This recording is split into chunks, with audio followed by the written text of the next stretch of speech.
ہے جو اخلاق و زندگی کی تمام حدود سے بالا ہے۔ یہ کہانی جو دیم عرب سے شروع ہوئی کس بن الملوح نامی ہے، یہ ایک نوجوان لڑکے اور لیلا بنتم مدینہ میاں ایک لڑکی کی داستان بیان کرتی ہے۔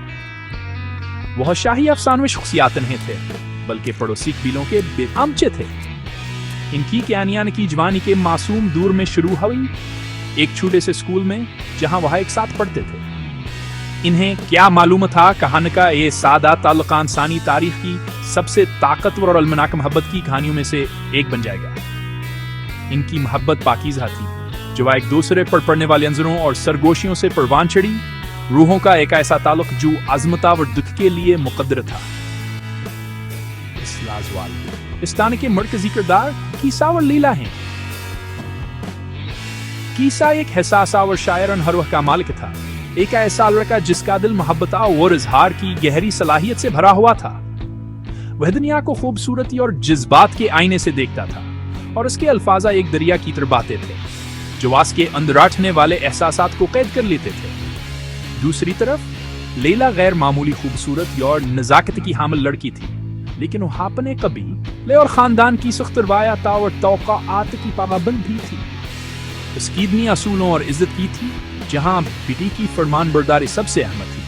اس کے پاس ایک خاموش طاقت اور ایک دل تھا جو کسی سے اتنی ہی شدت سے محبت کرتا تھا جتنی شدت سے وہ حاسس سے محبت کرتا تھا، لیکن اس کی آواز اکثر اس کے معاشرے کے بلند مطالبات کے سامنے دب جاتی تھی۔ ایک ساتھ وہ ذاتی خواہش اور معاشرتی فریضے کے درمیان ابدیت صادمت کی زندگی کرتے تھے۔ ان کی محبت کی کسی زیمہ اعلان سے شروع نہیں ہوئی بلکہ بچپن کے سادہ معصومانہ تعلقات سے شروع ہوئی۔ جب وہ ساتھ ساتھ سبق سیکھتے تھے ایک گہرا تعلق بنا شروع ہوا۔ کیس خود کو لیلا کے سحر میں مکمل طور پر گرفتار پایا۔ اس کی موجودگی سے کے لیے سورج کی ماند تھی اور اس کی عدم موجودگی ایک کالے بادل کی طرح محسوس ہوتی تھی۔ اس نے اس کے لیے خوبصورت نظمیں لکھنا شروع کی، سینز میں جو طریفہ اور ایک ایسی محبت سے بھری ہوئی تھیں جو ہر گزرتے دن کے ساتھ زیادہ طاقتور ہوتی جا رہی تھی۔ وہاں نظموں کو کھلے عام پڑھتا تھا، لیلا کے لیے اپنے احساسات سب کے ساتھ بانٹتا تھا۔ اس کا دل ایک کھلی کتاب تھا اور ہر صفحے پر لیلا کا نام لکھا تھا۔ لیلا بدلے میں اس کی محبت کی قدر کرتی تھی۔ اس کا اپنا دل اس کے احساسات کا آئینہ دار تھا، اگرچہ ہاسے اپنے جذبات میں زیادہ ہم احتاط اور رسمجدار اناس کھایا گیا تھا۔ یہ جوانی کی محبت جلد ہی ایک گہری مکمل محبت میں بدل گئی جب وہ اپنی نوجوانی میں داخل ہوئے۔ کیس کی شاعری زیادہ پرجوش ہو گئی، اس کے اعلانات زیادہ عوامی ہو گئے۔ وہ ہر چیز میں لیلا کو دیکھتا تھا، چاند میں، ستاروں میں، صحرا کے پھولوں میں۔ وہاں بس صرف کیس نہیں تھا، وہ مجنوں کے نام سے جانا جانے لگا، جس کا مطلب دیوانہ یا محبت میں مبتلا شخص ہے۔ اس کی عقیدت کی شدت کی وجہ سے اس کی محبت کوئی راز نہیں تھی، یہاں ایک ایسا گانا تھا جو وہ پوری دنیا کو سنانے کے لیے گاتا تھا۔ کچھ عرصے تک ان کی محبت ایک خوبصورت ناز کے بلبلے میں موجود رہی، ان کی اپنے بنائی ہوئی دنیا جہاں صرف ان کے احساسات اہمیت رکھتے تھے۔ انہیں یقین تھا کہان کی محبت کسی بھیر کاؤٹ کو فتح کرنے کے لیے کافی مضبوط ہے۔ انہیں ان سخت حقیقتوں اور ظالمانہ آزمائشوں کا علم نہیں تھا۔ جوان ہیں بسا گلے ہے موڑ پر انتظار کر رہی تھیں۔ لیلا اور مجنوں کا خوبصورت خواب جلد حیان کی دنیا کے اثر سخت حقیقت سے دوچار ہوا۔ مجنوں کے پر جوشنزموں اور لیلا کے لیے اس کے کھلے عام محبت کے اعلانات کی خبر پھیلتے ہی یہ لیلا کے خاندان کے کانوں تک پہنچی۔ ان کی قدامت پسند قبائلی ثقافت میں شادی سے پہلے محبت کے ایسے کھلے عام مظاہرے کو ایک سنگین رسوائی سمجھا جاتا تھا۔ اس سے خاندان کی عزت پر شرمندگی آتی تھی اور لیلا کی سا خراب ہوتی تھی۔ مجنوں کی محبت کی پاکیزگی دیکھنے کے بجائے اس کے والد نے صرف بے عزتی دیکھی۔ انہوں نے مجنوں کے شاعر اور انہا زہار کو اپنے بیٹی کی خوبصورتی کی تعریف کے طور پر نہیں دیکھا بلکہ اسی بے احترامی کے طور پر دیکھا جس نے اس کا نامہ بازار میں آمک بشپا بنا دیا تھا۔ معاشرتی دیواریں جو روایت اور عزت پر بنی تھیں دونوں نوجوان محبت کرنے والوں پر تنگ ہونا شروع ہو گئے۔ انہیں ہمیشہ کے لیے الگ کرنے کی دھمکی دے رہی تھیں۔ صحیح طریقے سے کام کرنے کے لیے پر عزم مجنوں کے والد لیلا کے والد کے پاس گئے تاکہ ہر समीतूर पर अपने बेटे के लिए इसका हाथ मांगे। वह अपने साथ तहाइफ लाए और अपने बेटे की गहर यावर मुखलसाना मोहब्बत के बारे में बात की। ताहम लैला के वालिद ने इस तजवीज को साफ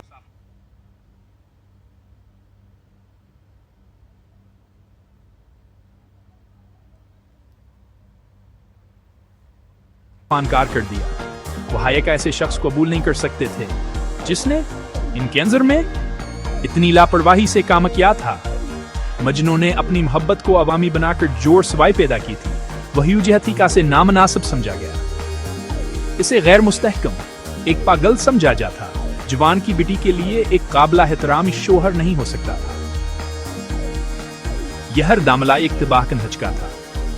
यह एक समिया ऐलान था कि माशरे के असूल अस महब्बत से ज्यादा ताकतवर थे, जो लैला और मजनू के लिए इतनी हकीकी और जरूरी महसूस होती थी। रद्दमल के बाद लैला के वालिदैन ने ताल्लुकात को खत्म करने के लिए सख्त इक़दामात किए। उन्होंने लैला को दोबारा कभी मजनू से मिलने या बात करने से मना कर दिया। इसे अपने घर में कैद कर दिया गया, अपने खानदान की इज्जत की कैद। अस्कीदनी इसके कमरे की 4 दीवारें तिक्स कर गई और इसकी वाहद साथी अस्कादिक था। जल्द ही ताल्लुक को मुकम्मल तौर पर खत्म करने और खानदान की हैसियत बहाल करने के लिए इसके वालिद ने इसकी शादियां एक दूसरे आदमी से तय कर दी। एक अमीरावर शरीफ था, ताजिर जिसका नाम मुर्दल सक़फ़ी था। लैला को आज शादी पर मजबूर किया गया इसके मर्जी के खिलाफ। इसका दिल मजनू का था, लेकिन इसका हाथ किसी और को दे दिया गया। इसने मोहब्बत से खाली एक रिश्ते में कदम रखा। इसकी रूह टूट चुकी थी, खामोश मायूसी की जिंदगी गुजारने के लिए मुकद्दर थी, जबकि जाहिरी तौर पर एक फरमानबरदार बीवी का दिखावा बरकरार रखा। लैला की शादी की खबर ने मजनू को मुकम्मल तौर पर तोड़ दिया। यहाँ के दरमियान आखिरी नाकाबिल तस्खीर रुकावट थी। दुनिया जैसा कि वह जानता था खत्म हो गई। इसका गमा तनाज़ था कि उसने इसे अक्ल की हद से पर धकेल दिया। इसने अपना घर, अपना खानदान और एक आम जिंदगी के तमाम मज़ाहिर को तर कर दिया। वह उसी बेरहम सहरा में भाग गया, अपने टूटे हुए दिल को तस्कीन देने के लिए तन्हाई की तलाश में। बयाबानस का घर बन गया और जंगली जानवर उसके साथी बन गए। वह अपने ही दिनावर रातें बेमकसद घूमता फिरता। उसके कपड़े फटे हुए, उसका जिस्म फाका कशी से पतला, लेकिन उसका दिमाग एक सू था। वह अपनी हुईलिया के लिए नज़्में लिखने के सवाक्ष नहीं करता था। उसका नामास के होंठों पर एक मुस्तक़िल दा था। वह बकीस नहीं था, वह मकमल तौर पर मजनू था, एक ऐसा आदमी जो मोहब्बत में पागल हो गया था। सहरा की वीरानसात में मजनू की मोहब्बत एक रूहानी जुनून में बदल गई। वह अब सिर्फ एक दिलशिकस्ता आदमी ने था, वहां नतहा यकीन तक ये लामत बन गया। उसके अर्द गिर्द की मादी दुनिया बेमीनी हो गई। वो तुलू आफ्ताब में लैला का चेहरा दिखता था, सरगोशियों वाली हवा में इसकी आवाज सुनता था और खामोश सितारों में इसकी मौजूदगी महसूस रखा था। उसकी शायरी जो कभी जवानी की मोहब्बत का जश्न थी, अब दर्द, आरज़ू और एक रूहानी तल्लुक़ की गलकी खोजबंगी जो जिस्मानी जुदाई को चैलेंज करती थी। वो जानवरों, पहाड़ों और आसमान से बात करता था।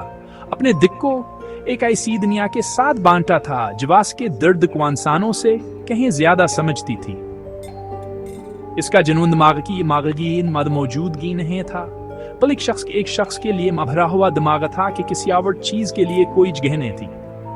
मजनू की कुर्बानियां मुतलक थीं। इसने अपन यदवलत, अपनी हैसियत, अपना खानदान और अपनी शनाख्त अपनी मोहब्बत की खातिर कुर्बान कर दी। लोग कभी कभी ऐसे सहरामी पाते और उसे खाना या कपड़े लाने की कोशिश करते, लेकिन वह अक्सर इनकार कर देता कि उनका असली भूख खाने के लिए नहीं थी, बल्कि अपनी महबूबा किया एक झलक के लिए थी। ऐसी कहानियां हैं कि उसका बापा से ढूंढता और उसे घर वापस आने, लैला को भूल जाने और एक नई जिंदगी शुरू करने के इल्तिजाक रता। लेकिन मजनू के लिए लैला के बगैर जिंदगी कोई जिंदगी थी ही नहीं। इसने सहरा के सख्ती को एक ऐसे घर के आराम पर तरजीह दी जिसमें वह मौजूद नहीं थी।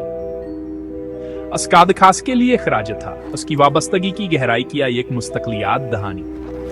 इसका जिस्मानी जूद घलता गया, लेकिन उसकी रूह मोहब्बत से भरी हुई, पहले से कहीं ज्यादा रोशन टेढ़ी।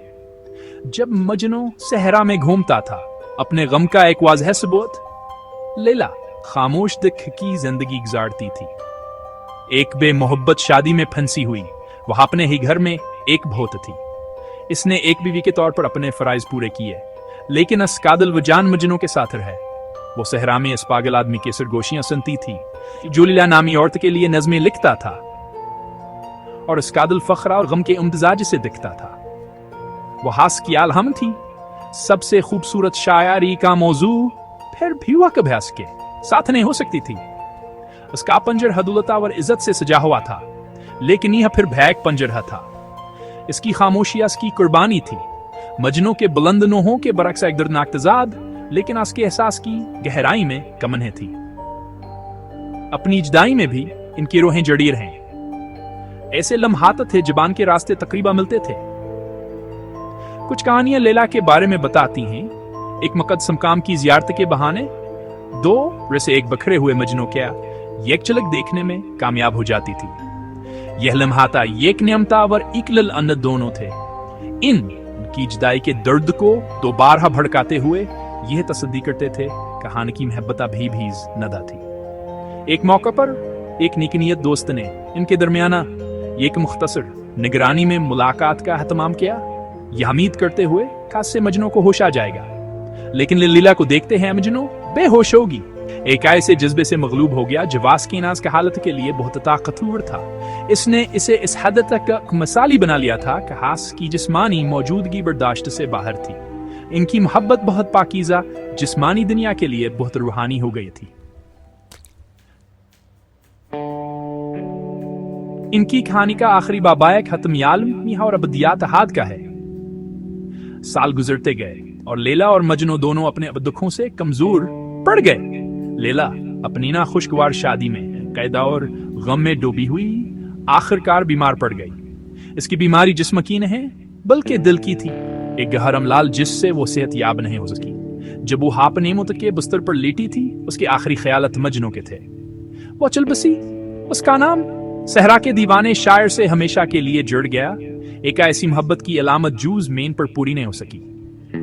अस्कीमुत खामोश दिक की जिंदगी का एक खामोश अंजाम था, लेकिन ईहान की कहानी का अख्ताम नहीं था। यह महज़ एक मुख्तलिफ किस्म की मुलाकात की तरफ आयक मुंतकली थी। एक ऐसी जू जिस्मानी दुनिया से बाला थी। जब लीला की मौत की खबर सहरा में मजनू तक पहुंची, तब उसने इसे मजीद नहीं तोड़ा। एक तरह से इसने इसे सुकून दिया। वह हास की कब्र की तरफ गया, अपनी महबूबा के आरामगाह की आखिरी जियारत। वह हाबो जंगली बेचैन पागल नहीं था, बल्कि वह थी जो अपने दूसरे हिस्से से दोबारा मिलने की तैयारी कर रही थी। वह हास कीबर के पास भी था, अपनी आखिरी में पड़ता रहा। उसके अंज में अबाई का ऐसे इत्तेहाद की बात कर रही थी जिसे मौत भी नहीं रोक सकती थी। उसने इसका साथ छोड़ने से इनकार कर दिया और थोड़ी देर बाद वह भी जान पाया गया लैला कि अकबर पर बाज लपीटे हुए दमन तोड़ चुका था। मौत में उसे आखिरकार वह कुर्बत मलीजू जिंदगी ने उसे इतनी बेरहमी से छीन ली थी। इनकी जिस्मानी जुदाई आखिरकार खत्म हो गई। लैला और मजनू की यानी हानि अजबीज नद है, क्योंकि यह एक आलमगीर इंसानियत जज्बे की बात करती है। एक ऐसी मोहब्बत की ताकत जो पाकीज़ा, मुतलक और गैर मशरूत हो। यह सख्त समाजी समूरवाज की बाकन ताकत के बारे में एक सबक आमूज कहानी है, लेकिन यह इंसानी दिल कीलची का एक खूबसूरत सबूत भी है। उनकी मोहब्बत सिर्फ मानवी नहीं थी, यह एक रूहानिया इस्तारा बन गई, खासतौर पर सूफी शायरी में, जहां लीला लहीम महबूब की नुमाइंदगी करती है और मजनू एक अकीदतमंद मुतलाशी की नुमाइंदगी करता है जो रूहानिया इत्तेहाद की तलाश में मादी दुनिया को तर्क कर देता है। यह एक कहानी हमें सिखाती है कि सच्ची मोहब्बत कब्जे या जिस्मानी मौजूदगी के बारे में नहीं है, बल्कि रूहों के यकाए से ताल्लुक के बारे में है, जो फासले, वक्त और यहाँ तक के खुद मोतका भी मुकाबला कर सकता है। उनकी अजीम दास्तान से हतमी सब किया है कि कुछ मोहब्बतें इतनी ताकतवर होती हैं, कहा नहीं एक हेज जिंदगी की हदूद में नहीं रह जा सकता। यह हामिदा और कुर्बानी का पैगाम है। ये कहानी सिखाती है कि मोहब्बत अक्सर बेपनाह कुर्बानी का मुतालबा करती है, और ये कि सच्ची अकीद तबगीर किसी तो के सब कुछ देने के बारे में है। लैला और मम, जिन्हों को रवायती मानों में एक दूसरे नहीं मिले, लेकिन उनकी मोहब्बत की कहानी ने लाफानीत हासिल की। वह दुनिया की याद में एक वाहदा सती बन गए, लैला मजनू। इनकी कहानी हमें याद दिलाती है कि जब माशर दीवारें बना सकता है اور لوگوں کو ال کر سکتا ہے تو وہ کبھی بھی ایسی محبت کو بجا نہیں سکتا جو ایک افسانہ بننے کے لیے مقدر ہو۔ ان کی محبت نے اپنی حقیقی اور کامل تکمیل زندگی میں نہیں بلکہ آسابدی کہا نیمے پائے جو ہر جگہ محبت کرنے والوں، شاعروں اور متلاشیوں کو متاثر کرتی رہتی ہے۔